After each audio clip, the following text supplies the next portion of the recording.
कभी सोचा है कि ये जो शहर की गलियां हैं, पार्क हैं, पानी की सप्लाई है, इन सबको असल में चलाता कौन है? आज हम इसी सवाल के जवाब में उतरेंगे और समझेंगे भारत की शहरी सरकारों की संवैधानिक नींव को। ये एक ऐसा टॉपिक है जो सिविल सेवा परीक्षाओं में भी अक्सर पूछा जाता है। अब ये सवाल सुनने में तो बड़ा सीधा साधा लगता है ना? पर इसका जवाब वो काफी दिलचस्प है। इसका जवाब छिपा है हमारे देश के शासन की पूरी बनावट में, हमारे संविधान की गहराइयों में। तो चलिए पता लगाते हैं कि शहर का असली बॉस है कौन। तो देखिए, इसकी कहानी शुरू होती है एक बहुत बड़े, एक ऐतिहासिक मोड़ से। एक जमाना था जब हमारे शहरों की सरकारों के पास सच कहें तो कोई असली संवैधानिक ताकत थी ही नहीं। वो पूरी तरह से राज्य सरकारों पर निर्भर थीं। पर फिर एक ऐसा बदलाव आया जिसने सब कुछ पलट कर रख दिया। और वो बदलाव जुड़ा है इस एक नंबर से, 74वां। जी हाँ, ये नंबर ये भारत के शहरी इतिहास में एक मील का पत्थर है। ये सिर्फ एक संख्या नहीं है, ये उस क्रांतिकारी संवैधानिक संशोधन का प्रतीक है जिसने हमारे शहरों को, कह सकते हैं कि, अपनी किस्मत खुद लिखने की ताकत दी। तो ये 74वां संविधान संशोधन अधिनियम 1992, इसे आप हमारे शहरों का ऑपरेटिंग सिस्टम समझ सकते हैं। इसी ने पहली बार नगर पालिकाओं यानी म्युनिसिपैलिटीज को संवैधानिक दर्जा दिया। मतलब अब वो सिर्फ कोई प्रशासनिक यूनिट नहीं रही, बल्कि अपने आप में एक स्वतंत्र, एक स्वायत्त सरकारी संस्था बन गई। तो सवाल ये है कि ये नया सिस्टम, ये नया ढांचा आखिर दिखता कैसा है? इस संशोधन ने शहरी इलाकों के लिए एक 3 स्तरीय यानी 3 टियर सिस्टम बनाया और इसे ऐसा डिजाइन किया गया कि हर तरह के शहर की जरूरतें पूरी हो सकें। और ये 3 टियर सिस्टम काम कैसे करता है? देखिए, सबसे पहले आती हैं नगर पंचायतें। ये उन इलाकों के लिए हैं जो अभी अभी गांव से शहर बन रहे हैं, एक ट्रांजिशनल एरिया है। फिर थोड़े छोटे शहरी इलाकों के लिए है नगर परिषद या म्युनिसिपल काउंसिल। और आखिर में दिल्ली, मुंबई जैसे बड़े बड़े महानगरों के लिए हैं नगर निगम यानी म्युनिसिपल कॉर्पोरेशंस। तो मतलब जैसा शहर वैसा शासन। पर एक मिनट, ये सिस्टम सिर्फ कागजी ढांचे के बारे में नहीं है। इसका असली मकसद, इसकी आत्मा तो लोकतंत्र में है। लोकतंत्र को बिल्कुल जमीनी स्तर तक, हर गली, हर मोहल्ले तक पहुंचाना। ये इस बात का एक जीता जागता सबूत है कि शासन लोगों के सबसे करीब होना चाहिए। तो फिर नेता चुने कैसे जाते हैं?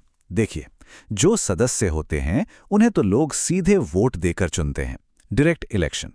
अब जो अध्यक्ष होता है उसका चुनाव कैसे होगा? ये तरीका राज्य सरकार अपने कानून से तय करती है। और हाँ, बड़े शहरों में तो शासन को और भी लोकल बनाने के लिए वार्ड समितियां भी बनाई जा सकती हैं, ताकि छोटे से छोटे मोहल्ले की बात भी सुनी जाए। और हमारा संविधान सिर्फ ढांचा बनाकर नहीं रुकता, वो सामाजिक न्याय भी पक्का करता है।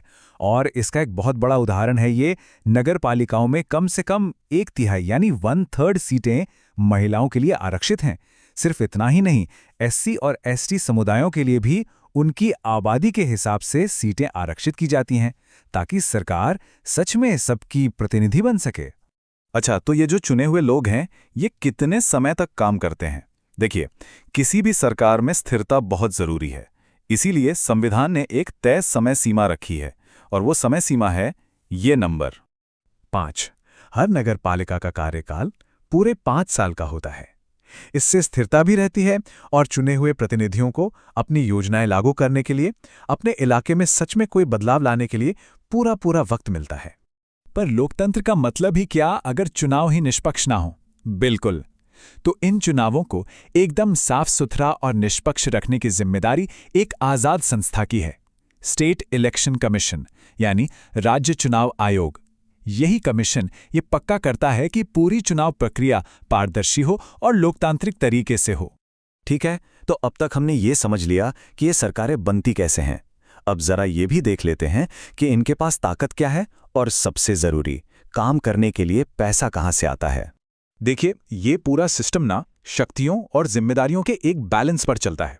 एक तरफ तो नगर पालिकाओं को टैक्स लगाने और वसूलने का अधिकार है, ऊपर से उन्हें राज्य सरकार से ग्रांट्स यानी अनुदान भी मिलता है, और इसी पैसे से वो अपने सबसे जरूरी काम करते हैं। कौन से काम? अरे भाई, शहर की प्लानिंग, पानी की सप्लाई, साफ सफाई, पब्लिक हेल्थ, ये सब। और पैसों के इस लेन देन पर नजर रखने के लिए एक चेकअप सिस्टम भी है। हर 5 साल में एक स्टेट फाइनेंस कमीशन बनता है, इसका काम है नगर पालिकाओं की माली हालत को रिव्यू करना और ये सुझाव देना कि पैसों का बंटवारा ठीक से और असरदार तरीके से हो। अब यहाँ एक बहुत ही दिलचस्प संवैधानिक बात है। आर्टिकल 243 जी ये कहता है कि कोर्ट यानी अदालतें आमतौर पर नगर पालिका चुनावों के मामलों में दखल नहीं देंगी। ऐसा क्यों? ताकि चुनावी प्रक्रिया की आज़ादी बनी रहे। अगर किसी को नतीजों से कोई दिक्कत है तो उसके लिए एक अलग कानूनी रास्ता है जिसे इलेक्शन पिटीशन कहते हैं। तो हमने शहरी शासन की इस पूरी संवैधानिक कहानी को समझा। अब फटाफट से वो जरूरी बातें दोहरा लेते हैं जो याद रखना बहुत जरूरी है। सबसे पहली और सबसे जरूरी चीज, वो नंबर जिसे बिल्कुल नहीं भूलना, 74वां। यही वो संशोधन है जिसने हमारे शहरों की लोकल सरकारों को संवैधानिक दर्जा और असली ताकत दी। दूसरी बड़ी बात वो आंकड़ा जो बराबरी की बात करता है, 1/3 यानी 1/3। ये है हर नगर पालिका में महिलाओं के लिए सीटों का मिनिमम रिजर्वेशन। ये पक्का करता है कि शासन में महिलाओं की भी एक मजबूत आवाज हो। तो संविधान ने तो एक जबरदस्त ब्लूप्रिंट दे दिया है ना? पर ब्लूप्रिंट तो आखिर कागज पर ही होता है। असली सवाल तो ये है कि इस कागज की योजना को एक जीती जागती, चलती फिरती और जवाबदेह हकीकत में कौन बदलेगा? इस पर हम सबको सोचना चाहिए, क्योंकि एक बेहतर शहर सिर्फ कानूनों से नहीं बनता, वो बनता है हम जैसे एक्टिव नागरिकों से और उस कानून को सही से लागू करने से। सोचने वाली बात है कि नहीं?